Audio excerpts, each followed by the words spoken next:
Silakan diminum, kan berarti memang nggak ada kerjaan ini orang. Aku udah dari dulu itu. Artinya tidak ada kegiatan lebih untuk memuliakan tamu. Jadi tafsirnya Ibnu Sabil adalah tamu ya Pak. Riwayat yang nomor 2, Ibnu Sabil ada huwal ladzi yamurru 'alaika mujtazan fis safar. Ibnu Sabil adalah orang yang lewat di hadapanmu dan dia membutuhkan perbekalan dalam safar, kehabisan ongkos, kehabisan makanan, kehabisan pakaian ganti. Lah itu bapakmu disuruh berbuat baik. Wa hadza adhar, yang nomor 2 ini lebih jelas. Wa in kana muradul qail bi dhaif al maru fit tariq fa huwa sawab. Kalau yang dimaksud adalah orang yang lewat di jalan, maka orang yang lewat di jalan ya sama dengan tamu. Namanya tamu itu pasti lewat di jalan. Jadi tamu atau orang yang lewat itu adalah sama. Dua-duanya disebut oleh Ibnu Sabil. Baik. Yang nomor selanjutnya, ayat selanjutnya, auma malakat aimanukum. Bapak Ibu disuruh berbuat baik kepada orang-orang yang dimiliki sumpahnya. Ini pelayan, ini budak, ini pembantu. Kalau hari ini itu tafsirnya, Bapak Ibu. Malakat itu adalah pelayan, budak atau pembantu. Bapak Ibu disuruh berbuat baik kepada pembantu saja yang kita gunakan ya. Wasiatu bil arqa, Bapak Ibu diwajibkan untuk berbuat baik, lemah lembut kepada mereka. Li'annar raqiq dhaiful khilyah asirun fi aidin nas, karena pemuda ini adalah orang yang lemah keinginannya dan dia itu tertahan di tangan-tangannya manusia. Artinya budak, pelayan, pembantu itu dulu istilahnya mereka itu kehidupannya tergantung dengan orang kaya, tergantung sama sayyidnya, tergantung sama bosnya itu dulu. Kalau hari ini Bapak Ibu dikasih ilmu, ada saudara yang mungkin lemah secara finansial lalu tergantung sama Bapak Ibu. Atau ada supir pribadi yang lemah secara sosial, lemah secara ekonomi, tergantung sama Bapak Ibu. Bapak Ibu dalam kondisi seperti itu disuruh berbuat baik kepada mereka, itu aja.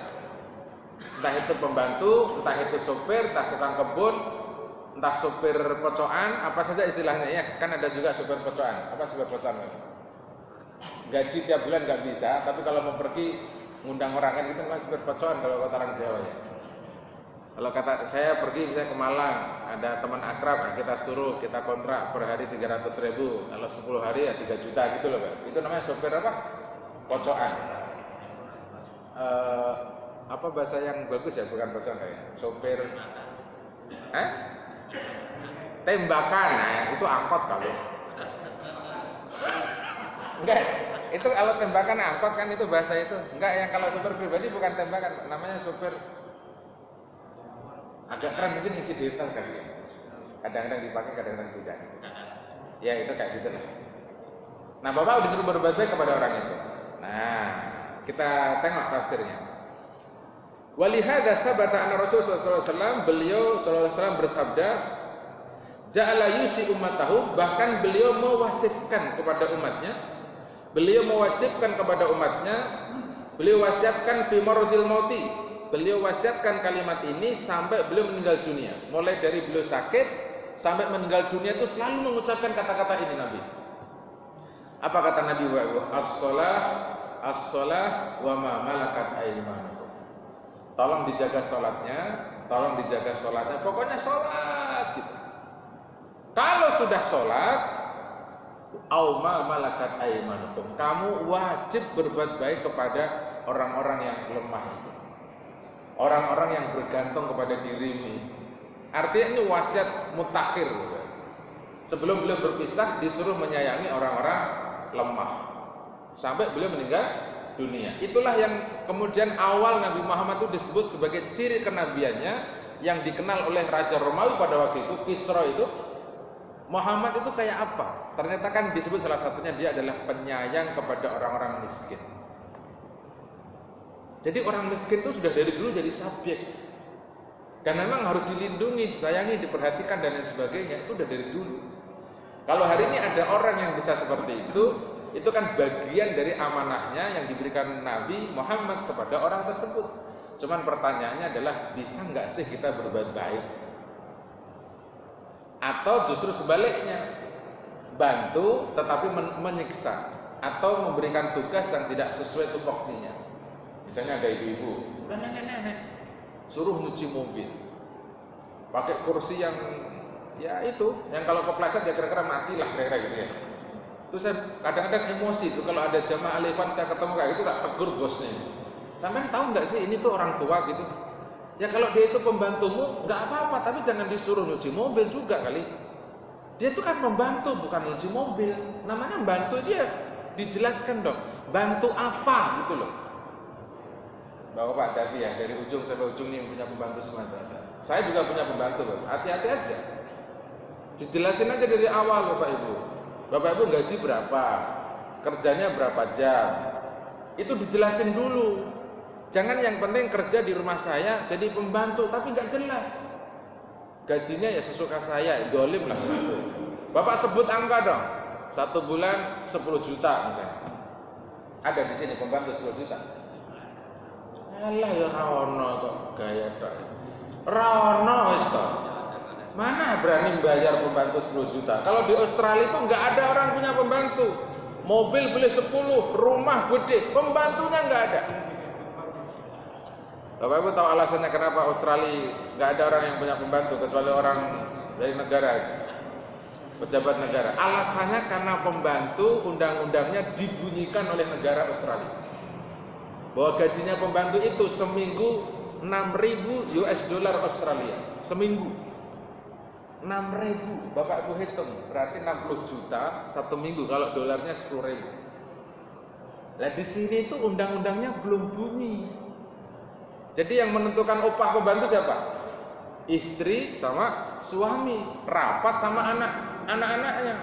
Udah nggak usah mahal-mahal, dia kan nggak sekolah, dia juga butuh duit. Selalu itu dalilnya. Dia lupa sama menzalimi itu. Menzalimi itu bagaimana? Kerjanya 24 jam, gajinya nggak seberapa. Jamnya nggak jelas. Pembantu baru naik ke atas, pakai telepon. Mbak, masakin Indomie, jam 1 malam suruh masak Indomie. Karena dia nonton TV kan bosnya itu. Anaknya pulang kuliah, jam 2 malam, nelpon lagi, suruh masakin air hangat. Wah, ada lagi yang lebih ekstrim, pulang jam 3 malam, mobil tolong dicuci, besok pagi-pagi mau pergi. Cuci. Yang kayak gini-gini nih yang bahaya, Bapak Ibu. Bapak Ibu pas jengklat-jengklit tiap detik di masjid ini loh Bapak Ibu. Kesalahan ini berulang masalah. Ribet kalau kata saya, ribet hidup. Nah, hati-hati Bapak Ibu sama orang yang ada di rumah Bapak Ibu. Jangan sampai dizalimi, jangan sampai disakiti, tapi Bapak Ibu disuruh raqiq. Mereka itu lemah tapi bukan lalu dilemahkan. Mereka itu butuh tapi bukan lalu dimanfaatkan. Mereka itu bodoh tapi jangan dibodohi, gitu loh Bapak Ibu. Kasihlah hak-haknya Bapak Ibu. Kerja jelas lah. Nyuci, gosok, ngepel, nunggu anak 2 juta sebulan. Udah jelas itu. Udah nyuci, udah gosok, udah ngepel, selesai kan? Silahkan pulang. Daripada tadi itu kerja 24 jam. Wah, itu kerja 24 jam gajinya berapa? Hati-hati Bapak ya. Bapak punya sopir, hati-hati. Kalau jam lemburnya habis jam 5, berarti kan sampai jam 6 lembur 1 jam, jam 7 2 jam. Terus kan. Yang kayak gitu itu tolong diwaspadai Bapak. Karena wasiatnya Nabi sampai beliau meninggal dunia dari berbaring sakitnya yang disebut oleh Nabi cuma kalimat 3 kalimat as-shalah as-shalah au malakat aymanukum. Kalau kamu jaga sholatmu, pelihara sholatmu, pertahankan sholatmu, seriuslah dalam sholatmu. Kalau sholatnya sudah rapi, jangan lupa bisa berbuat baik, menyayangi orang-orang yang ada di tanggungan Bapak Ibu. Gitu. Alhamdulillah kalau Bapak Ibu punya pembantu dan baik. Ciri-cirinya cuma satu. Kalau Bapak baik itu, ini pembantu 50 tahun betah ikut Bapak-bapak. Itu ciri Bapak baik. Tapi kalau pembantu kok per seminggu ganti, 2 minggu ganti, itu berarti Bapak yang tidak baik. Setuju enggak ya? Ya kalau nggak setuju nggak apa-apa, ini ceramah doang kok. Loh ya kok? Saya alhamdulillah itu punya rewang. Saya nggak nyebut pembantu lah, ya mbak-mbak lah yang bantuin saya gitu ya. Itu mulai dari saya nikah 2024 sampai sekarang tuh istri saya hamil, istri di rumah, disuruh nyari tempat lain, kagak mau. Sampai sekarang aja nguplek sama saya aja itu orang. Mulai dari punya anak sama-sama satu, sekarang anaknya sudah menikah, ya masih sama saya aja gitu. Disuruh tidak mau, berarti ukurannya itu baik.